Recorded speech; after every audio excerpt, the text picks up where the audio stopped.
listeners. Welcome back to Conversations with Nick and Alina. We are going to today be talking about 10 ways that you can immediately change your life. Immediately? Immediately. That's insane. I know. We discovered them, and we are going to give them... We take total credit for each and every one of them. And we're going to give them to you. And there's a bonus one, which really means we came up with 11 of them, but 10 is catchier. So, anyways, before we get into those ways to change your life immediately, we have 2 questions that we got through social media between Instagram and Facebook. So the first question is... what if we could go back to our college self? I know.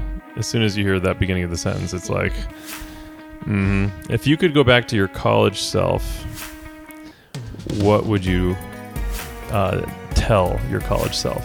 Ooh. Wait, I feel like I'm misquoting this. Let me just read it directly because I was doing that from memory. So this is from Lauren Royal. Lauren Royal asked, if you could give your college student self advice, what would you tell yourself? Don't go to college. Don't rack up those student loan debts, man. They are awful. Just don't do it.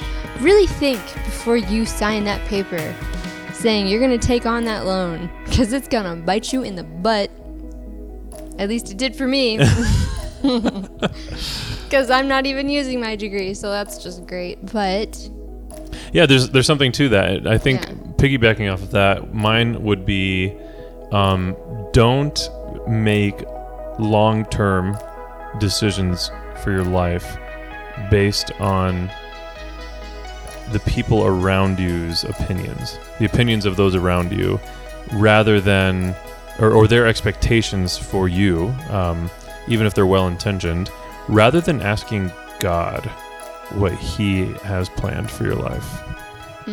And He can speak through the people around you. Yeah, that's what I was going to say. But sometimes it gets really confusing. But you can't possibly know or assume that the people around you are speaking for God if you haven't invited Him into the equation. Are you saying that I didn't? Didn't what? Because I most definitely did. No, but maybe you ignored Him. No. No? Maybe... Okay, so here's a thought. Give it to me. I wouldn't be Catholic today if I hadn't gone to college and met some amazing people. So maybe He wanted you to get into that debt so Right. you'd become Catholic. So maybe, but the debt still sucks. So that being said, yeah. But for me, there's a like, reason for everything. It's true. So I studied vocal performance. I mentioned that in episode 3. You racked up your own debt. I did, but I studied vocal performance wanting to be an opera singer, and it was before I fell in love with God, before I had like my big conversion and encounter with Him. Yes, it was. And I had no idea what He had in store for me. I just knew like the glory and everything that I thought I wanted my life to be, everything I thought success was supposed to look like. And I really had never, because God wasn't in my life, or I wasn't in the life of God, I never really asked Him. He just wasn't a factor. Yeah, you just like barreled ahead. You want to put your phone on silent? Not really. All right. I don't even know where it at. is. Where is that? Oh, I found it. Hold on. Anyways, I never really asked Him. And so I just poured so much into... Hi, Jelly. Hey, Jelly. I poured so much of my resources of time and money and all of this into something that I ultimately discovered was not going to give God glory, was not what He was calling me to. He was calling me to a life of ministry, both like in a pastoral way and through music, but not in the context of opera. And so I just want to encourage people, like, don't just do stuff because you're like supposed to, quote unquote. Yeah. Do stuff because you're called to. Or because it's the responsible, safe thing. Yeah. There's like, nothing safe about God. Some people are called to be responsible and safe, but some people are not. But I would say that there's nothing safe about the call that God has for us. Like that's the American lie. The American Christianity lie. Those are tough words to hear, Nicholas. I know. That's the lie of American Christianity, is that we're supposed to be safe, but nowhere. In fact, quite the opposite. Jesus says, if you're going to follow him, you better be ready to pick up your crosses. You know, I've thought about that quite a bit, because I wonder if Christians would be more effective as a whole in ministering to the world if we were more bold in accepting our sufferings and in accepting not getting what we want. Yeah. Like the other day I had this really crazy, because I really want a house in the country. I want it to be big. Like I want a pond. I don't want a huge house. Like I'm not that crazy, but I want a nice house one day. Like this one's nice. I love it, but it's not in the country. And I'm just being really picky, and I have like these lofty materialistic ideals. I'll just say it. And the other day we were working with this awesome guy, Dr. John Woods. If you guys don't know him, you should look him up because he's awesome. And he was talking about us becoming saints. Like that's what this whole life is about. It's not about getting the comforts and stuff. We all know this, but sometimes you feel entitled to getting the good things because we're good people and God is blessing us, which there's truth to that, but there's also like, maybe God doesn't want me to get that big house in the country because this isn't heaven yet. Boom.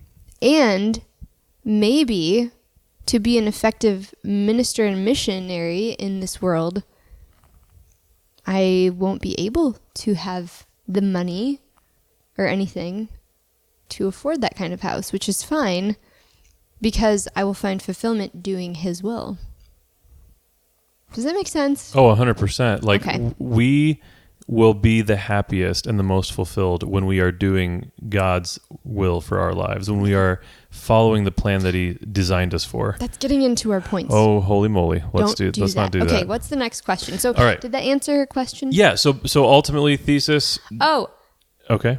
if you don't have children when you're in college, live it up a little bit. Like stay up late.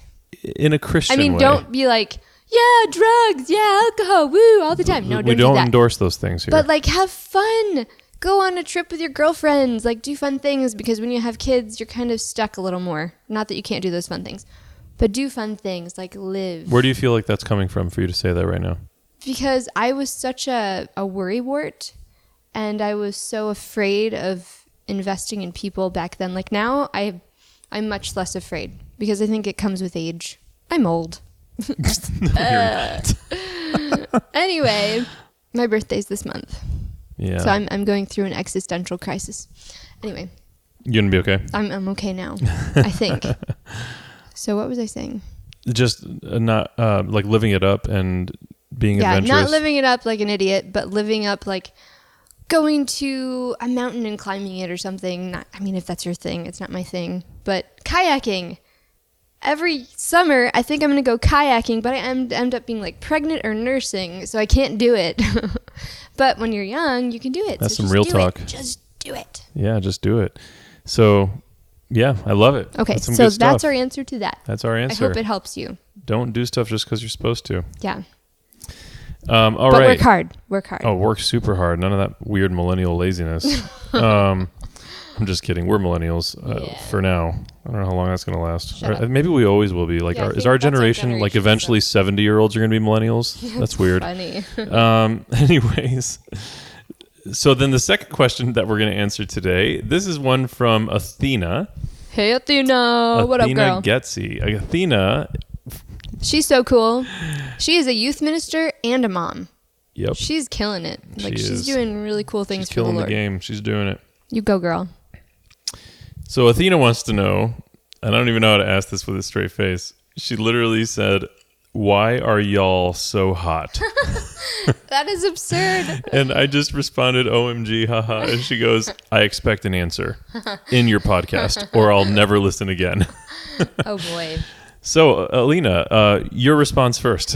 Why are we so hot? Why are we so hot? I don't know, man. It takes one to know one.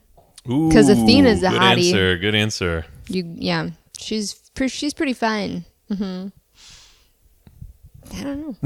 I don't feel like I'm hot, so that's Oh, like, babe, that's nonsense. I don't know, man. What I'll say is God has designed every person uniquely, Yes.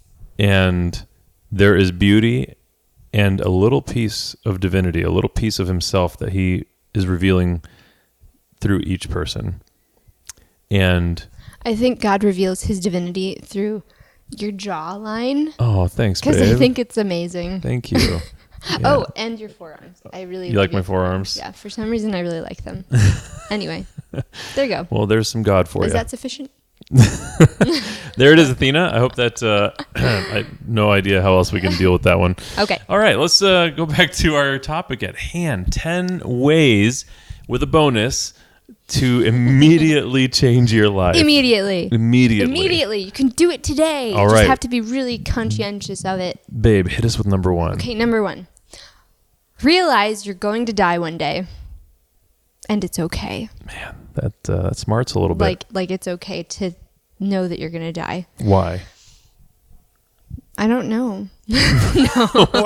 No, because when you realize that you're going to die, you kind of embrace your mortality, and then you realize, okay, I have to make my life worth something. I have to do what I'm called to do because I only have 40 more years to do it, kind of thing. Absolutely. So I just, it's funny that this is coming up now because I made this post earlier today, not even realizing we were going to talk about this. Mm-hmm. And the post I made is just like a weird, ominous picture of myself next to it's a gorgeous vintage Edison light bulb. You look very creepy. I do, but like in a handsome way, I would say. And I have my ashes on my forehead from Ash Wednesday. His ashes made my son cry. Oh my gosh, yeah. As soon as Nick Augustine came saw in me. and Augustine saw him and he started crying. I know. Poor guy. Anyways, so in this post with this weird ominous picture, I just simply said, it's 3 lines. I said, I'm going to die one day. Don't worry. It won't stick. Oh, that is so good. Right? Wow. I love it. Nick, you're amazing. Well, your words, not mine. But yeah, just I love that idea that like in Christianity, as baptized Christians, we have the promise of eternity. Mm-hmm. And it's something that is real. And we know it's real because of the resurrection of Jesus Christ, which was observed and witnessed and testified to by many, many people who all agree that they saw the same thing. And if we know that Jesus Christ resurrected, then we know that there is something to the things he says.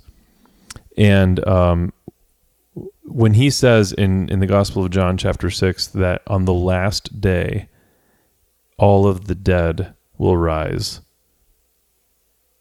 Like zombies? I hope not. He didn't Really he didn't specify.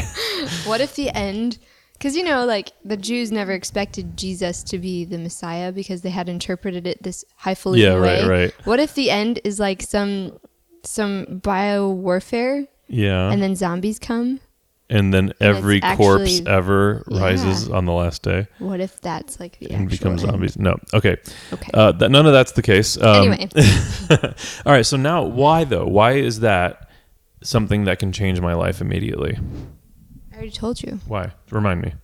Because I already forgot. because you live in the moment almost. Like not in the moment in an unhealthy way, but you embrace your mortality, like I said, and you're more effective with your time on Earth because you realize it's short and there will be an end. So yeah. Awesome. So it's kind of about understanding the gift of the time you have. Yes, that's a good way of putting it. Mm-hmm. Love that. Okay, what's number 2? Number 2, set a specific goal, but realize the steps to achieving that goal will change, and maybe even that goal will change. What?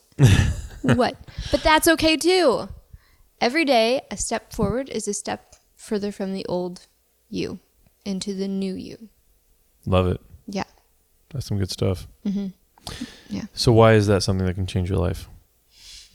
Why is that, Nick? Why don't you answer the question? I think that if we don't live our lives with goals, we can end up pretty aimless. Well, you experienced this with music. Yeah. Like well, a couple years but ago. before we get into that specific, I want to just kind of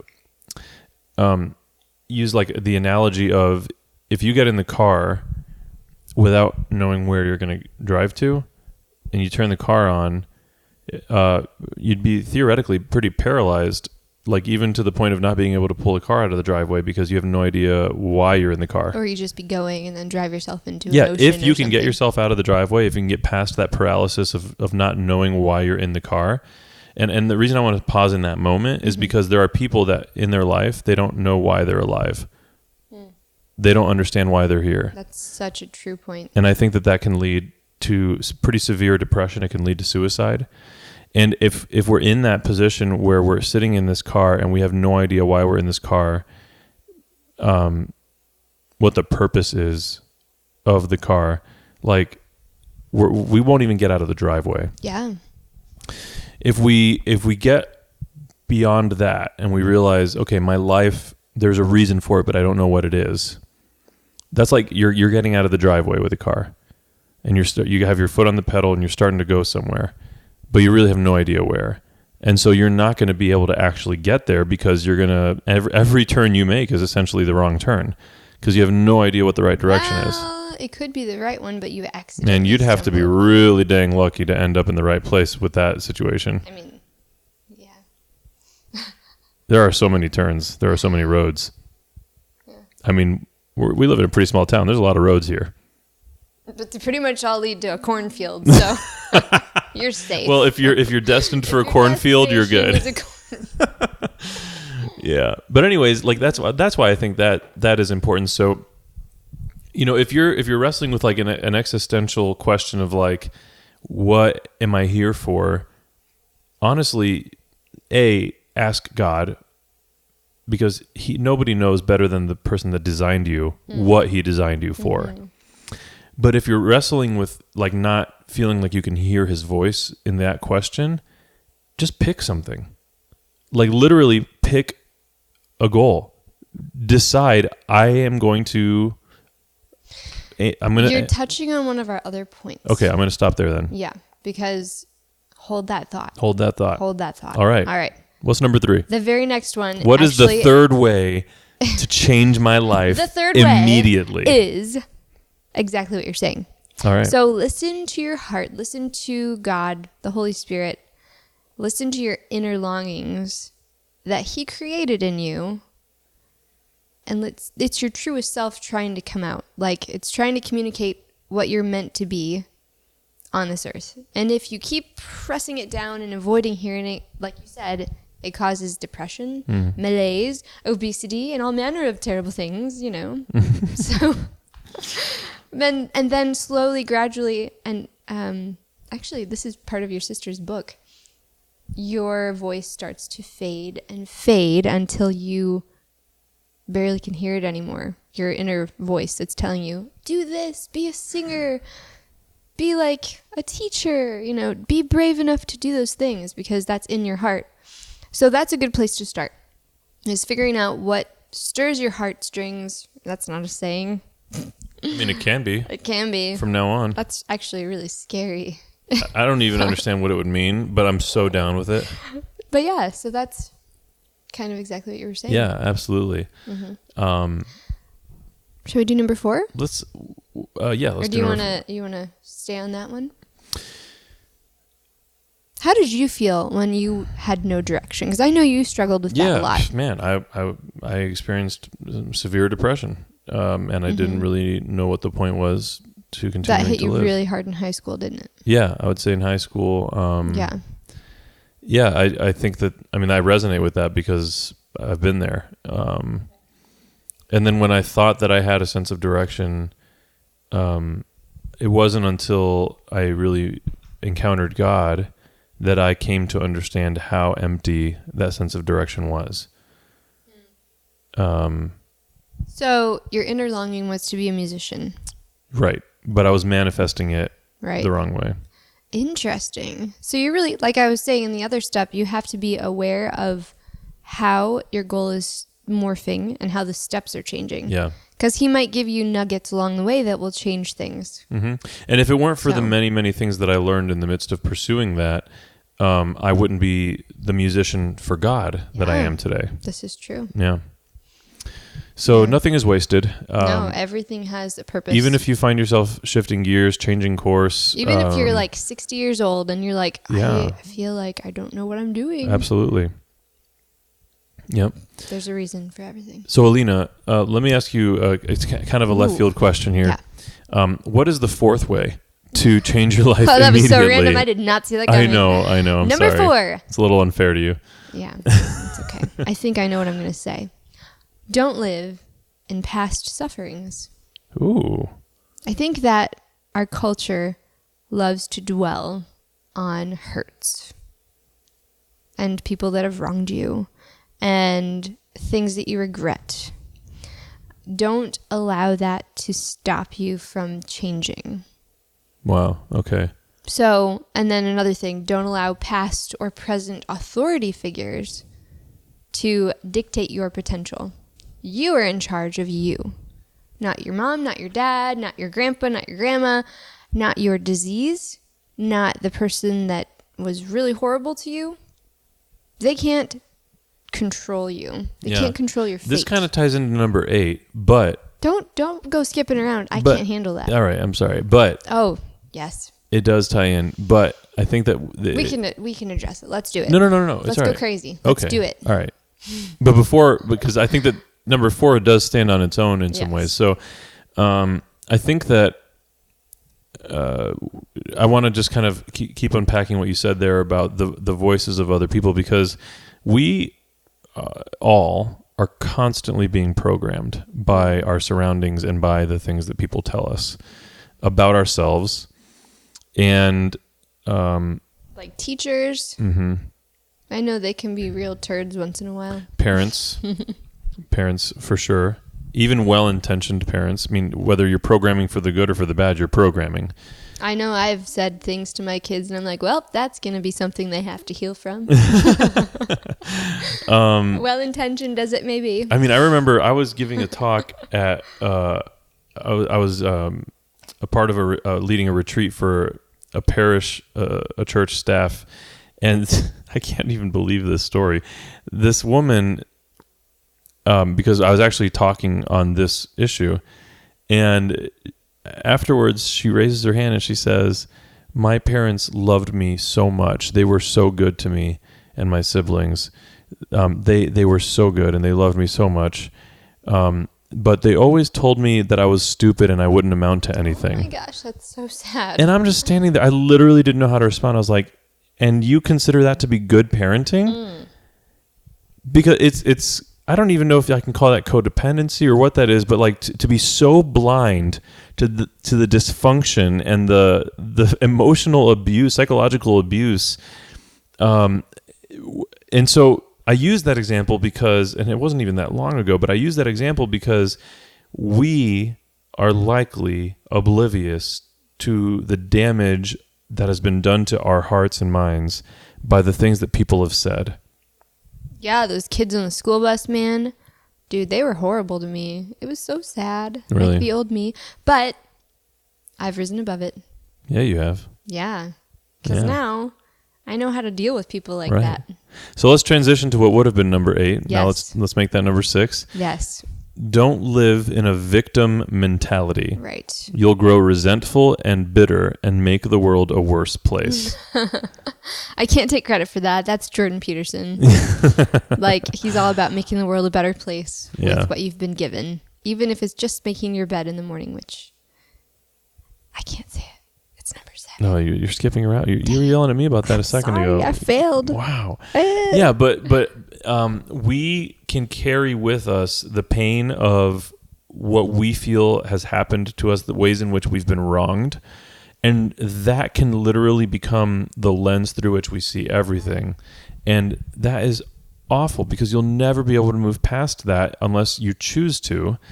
And it has to be a deliberate thing. You have to be super intentional about that. And it's hard for some people because their personality type is more dwelling. Mm-hmm. Like, I know a woman who went through crazy abuse growing up, and she just has a very buoyant personality.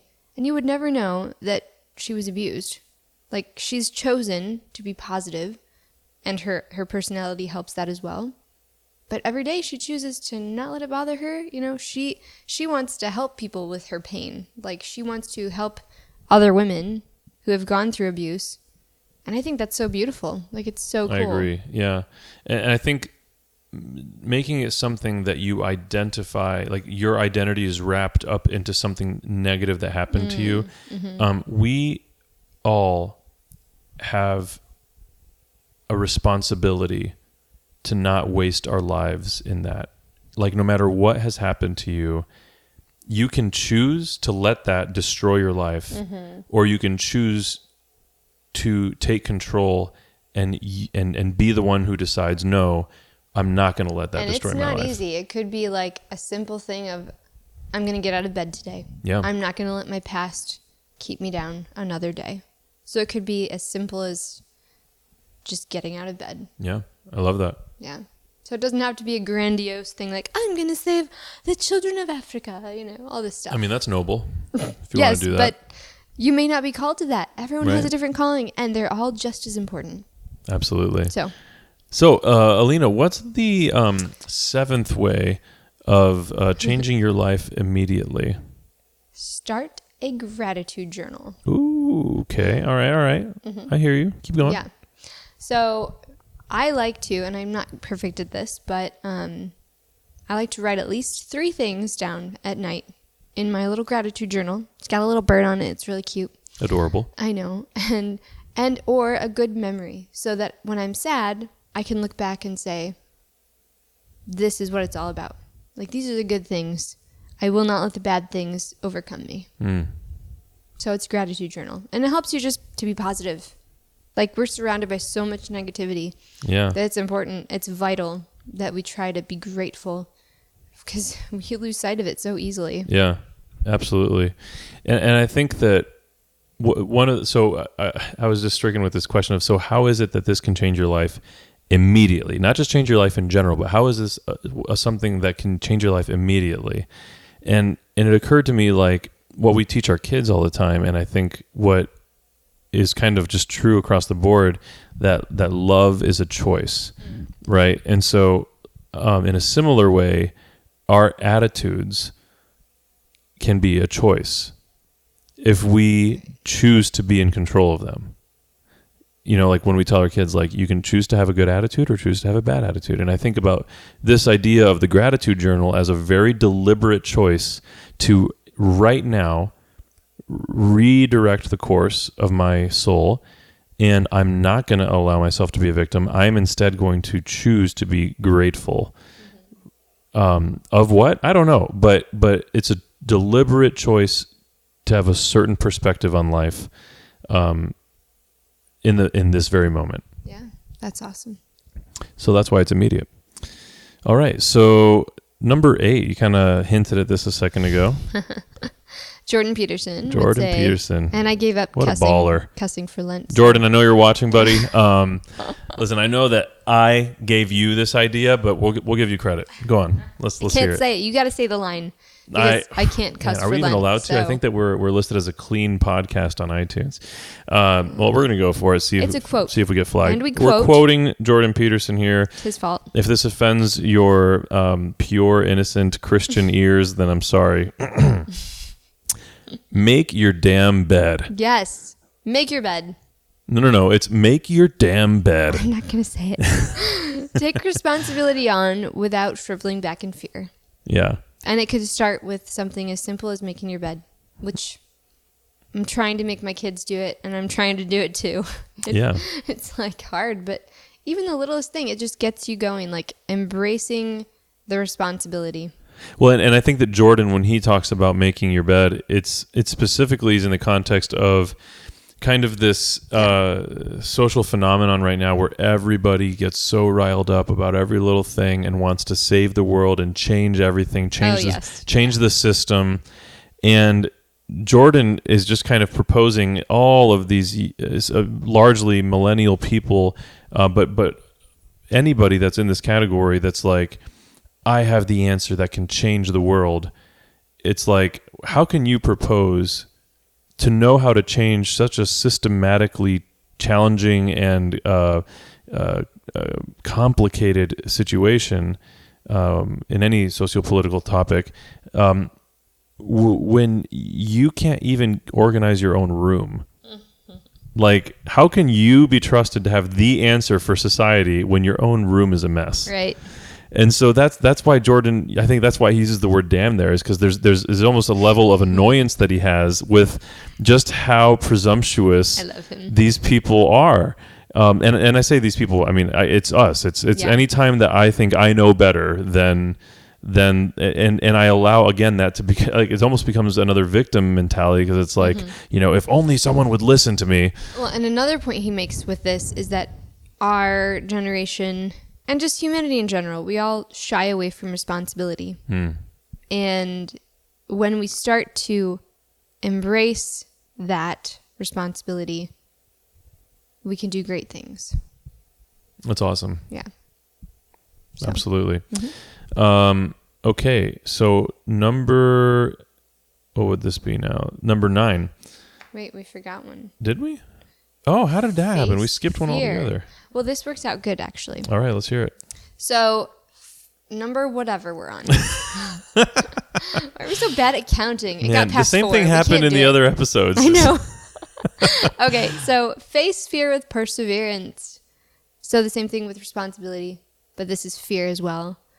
And exposure therapy.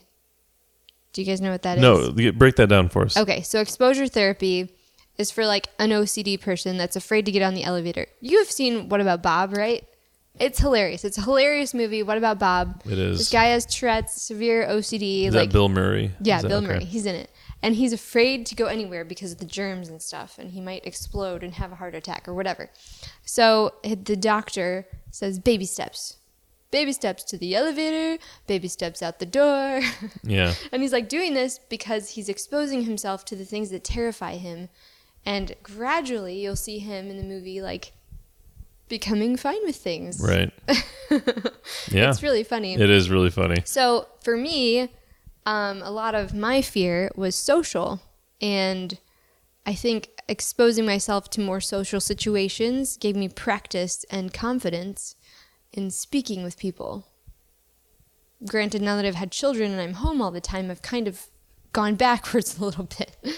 But it's there. I know I can do it. I love you. I love you too. Can I just tell you that for a second? No, you may not. Babe, I really love you. Go away. Okay. So anyway, exposure therapy. So doing the things, facing the fear without shrinking back. And then Mel Robbins, she's another awesome YouTube speaker that I love. She says, embrace the suck. It's gonna suck. You just gotta embrace it. What do you think she means by that? Break that down. Like, it's gonna be horrible feeling. What when is? You're doing the things that you're The exposure afraid of. therapy? Yeah, Yeah. when you're doing the things that you're afraid of, when you're taking on the responsibility, when you're actually parenting your child, like, it's gonna suck. But there will be awesome fruits from it, and you just gotta embrace the suck. Yeah. In the meantime, embrace it. I love that. Just like working out. If And you're then working out, you gotta embrace the suck. Your And life then you feel awesome afterwards. can change Change. immediately. Immediately. All right, we are on to number 9. Okay, is it actually? Yeah. It's Yeah, it is actually number Okay, 9. Good. You do this one. You are stronger than you know. Period. Yes. What did we mean by that? What do you think I meant by that, Nick? I mean, I know what you meant by that. we are incredible at limiting ourselves. Yeah. We are so proficient at limiting ourselves. And this ties into some of the other points we've talked about, where the programming that we've received from others, the fear of failure, Our personality type. our personality types, the fear of being ridiculed for failing. Augustine's awake. The baby's crying.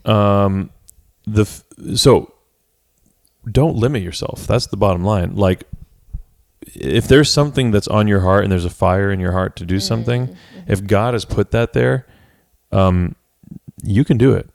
Like, there's very little that we are actually not capable of. What's that saint that's like, he calls the I don't know if that was a saint quote Okay. or what, but the idea that he doesn't call the equipped, he equips the called. Ooh. I've always hated that. And you think about Moses, who had a speech impediment and was, Yeah, God's crazy. I mean, I love you, God. How do you do that? I don't know how to. I love Anyways, you. Schmidt. yeah. So you're stronger than you know. Stop stopping yourself. Stop stopping yourself, and your life can change immediately. I have a thought. Give it to me. So, any of you women out there who've had children, you think the whole time, oh my gosh, I am not strong enough to do this. I cannot push out this kid. And my sister-in-law and I have talked about this. It's like that moment where it's like, I'm not going to be able to do this. And then you do it. You just, somehow the strength comes. Yeah, I You do remember it. what that felt like. Shut up. So anyway, yeah. Yeah, that's good. You're stronger than you know. Number 10.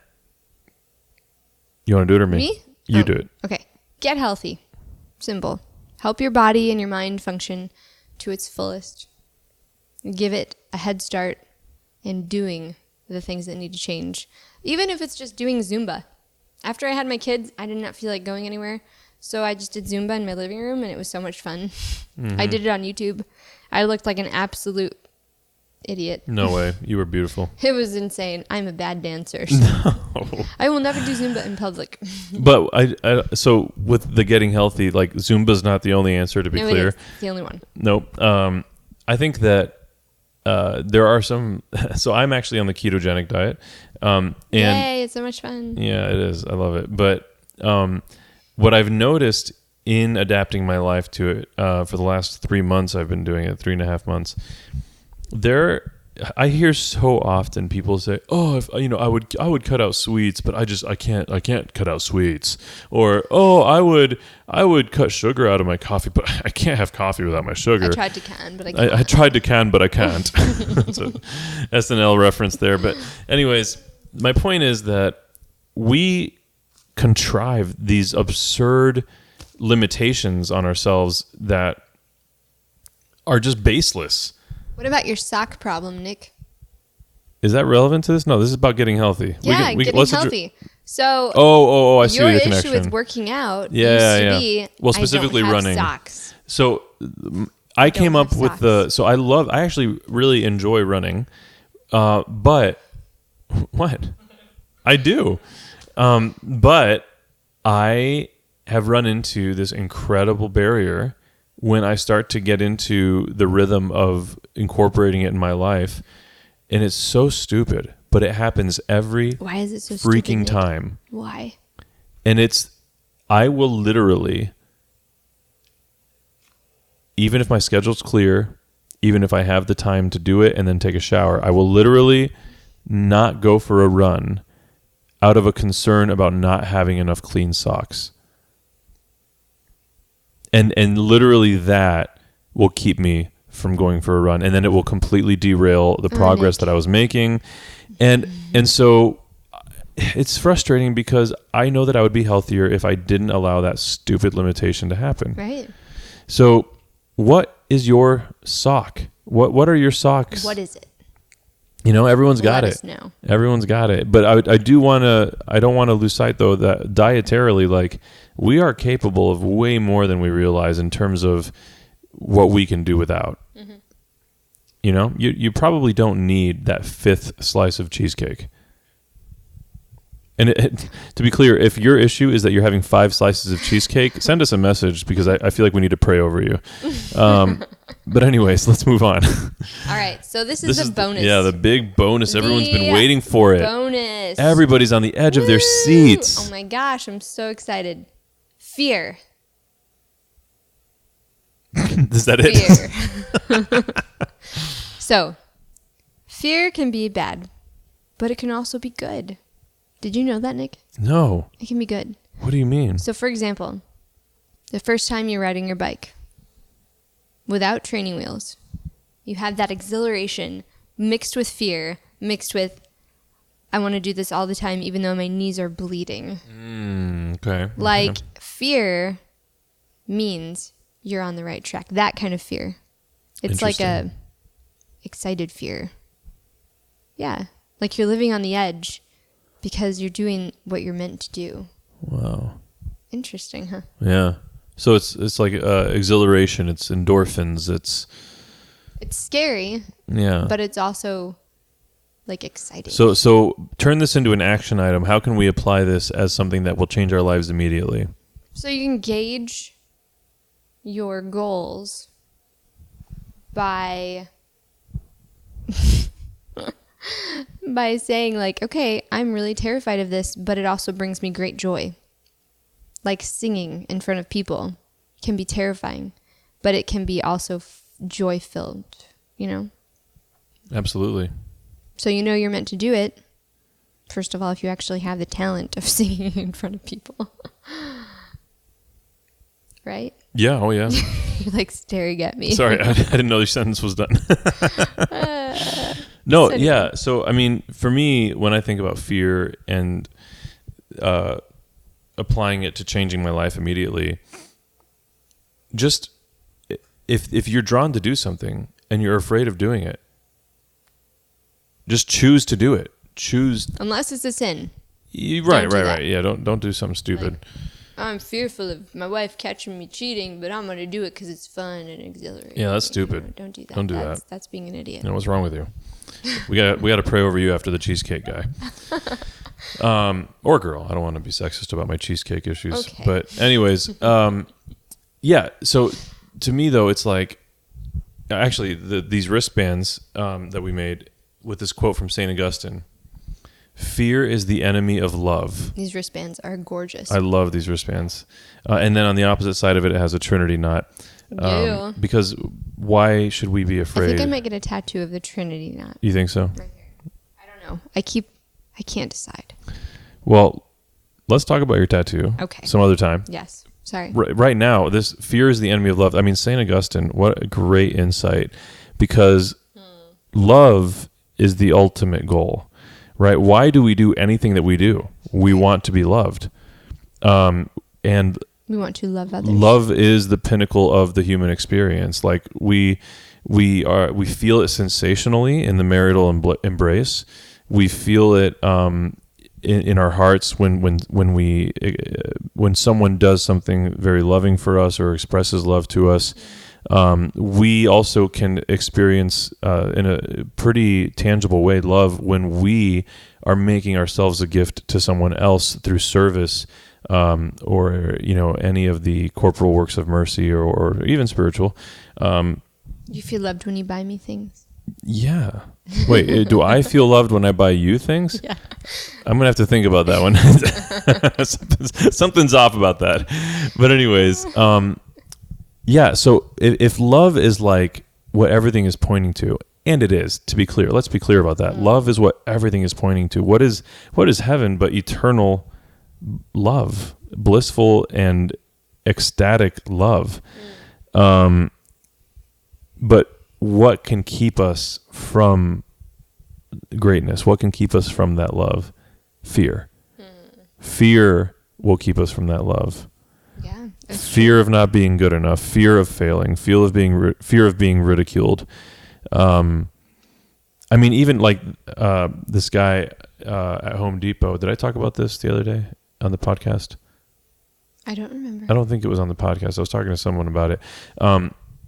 I remember now. But yeah, I ran into this guy at Home Depot, and he just started to tell me about his life, and he was actually one of the employees there, and I just kind of asked him, "Hey, man, can I pray over your life right now?" Oh, that's awesome. And it's very brave of you. Well, sure. But that's actually kind of the point. Like, it didn't feel that intimidating to me to do that because I kind of just do that stuff. But Nick, I'm so hungry. No. My point is, if I had given into though any hesitation, any resistance from that fear of being ridiculed or that fear of hearing or rejection, right, the rejection, then that man that day would not have experienced the love of God through that prayer. Did he cry? I don't think he cried. I really love it when people But it was cry. a really beautiful moment. And you know what? Sometimes things are not going to go super well. I had a waitress once tell me when I asked her, because I also ask waitresses a lot of the time, like, hey, is there anything in your life I can pray for? Oh, do you? Yeah. Anyway, but I only one time have I ever experienced this where a waitress was like, yeah, actually, I would rather you don't. And I was like, oh, okay, no tip for you. She needs Just a kidding. hug. Yeah, No. I know, I'm joking. But that's literally the only time in my life I've ever heard someone say no. But we walk around with this fear of doing it as though everyone's going to say no. Yeah. Right? And so Yeah. what if they say no? We're still offering God to them. People just want to be loved, man. Yeah. It's so true. Like, I was trying to discipline my daughter, Cece. She's 3. She's nuts, man. And tonight, like, I've started to figure her out because she's so stubborn. And, like, she wouldn't get in bed. And normally, it's like, okay, we just got to keep picking you up, putting you back in bed. She's screaming. It's terrible. It's just the worst. So tonight, I was like, open the door. She's sitting there crying. And I'm like, Cece, do you need a hug? Yes. So I picked her up and I gave her a hug. And I was like, all right, kid, let's talk.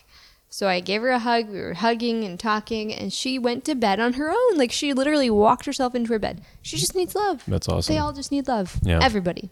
Yeah. That jerk in the office, give him a hug. Well, you don't want to end up with an HR problem.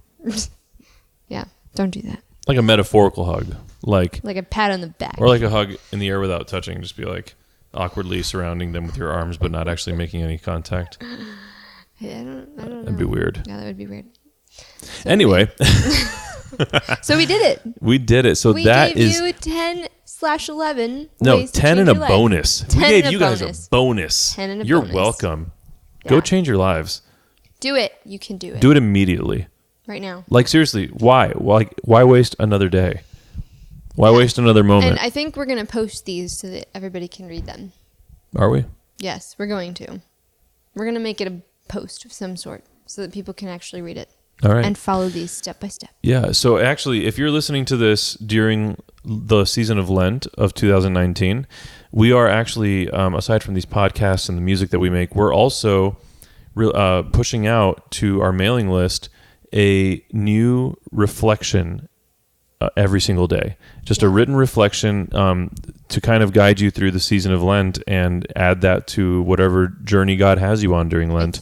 So this may be something that we kind of push out as a part of one of those too. Yeah, that's a great idea. So if you want to receive our Lenten reflections, then sign up on our website. It's free. Do it. And it's awesome. We're really enjoying doing it, and people have been responding really well to it. So I love writing.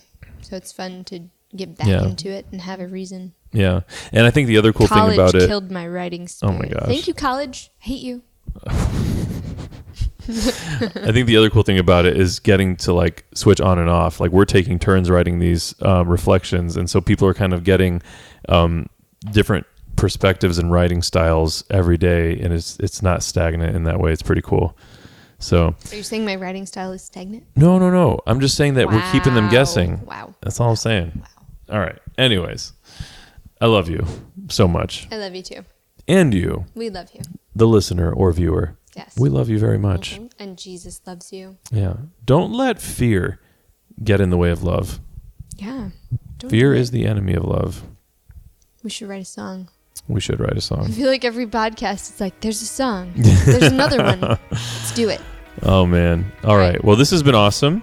Look forward to next week, and reach out to us on social media. Yeah, if you have any questions, we'd love to answer your questions. Definitely. As long as your name is not Athena and you're going to ask us Athena, about we our love you too. hotness. I'm going to give you a hug. Also, Catholics, Protestants, Buddhists, anyone is allowed to ask a question. Oh, yeah. Legit. So, how about atheists? Are atheists allowed to ask questions? Yes. How about agnostic people? Definitely. How about Hindu people?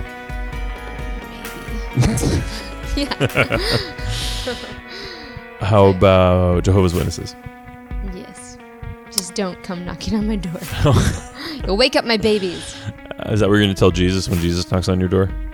Jesus is in my heart. He might knock on the door. Somebody's The door of knocking my at your heart. door. It's different. It won't wake up my babies. I don't know. He's pretty intense when he calls sometimes. Anyways. All right. It's been great. If you're interested in being a part of the team that makes this possible, then we have a really cool Patreon community, and it's a group of people that support this type of work and the music that we create. And you can check that out from a link on our website, nickandalina.com. You could feed my son. It's basically the price of a cup of coffee, but it makes a huge difference for us. So, yeah. All right. God bless you, everyone.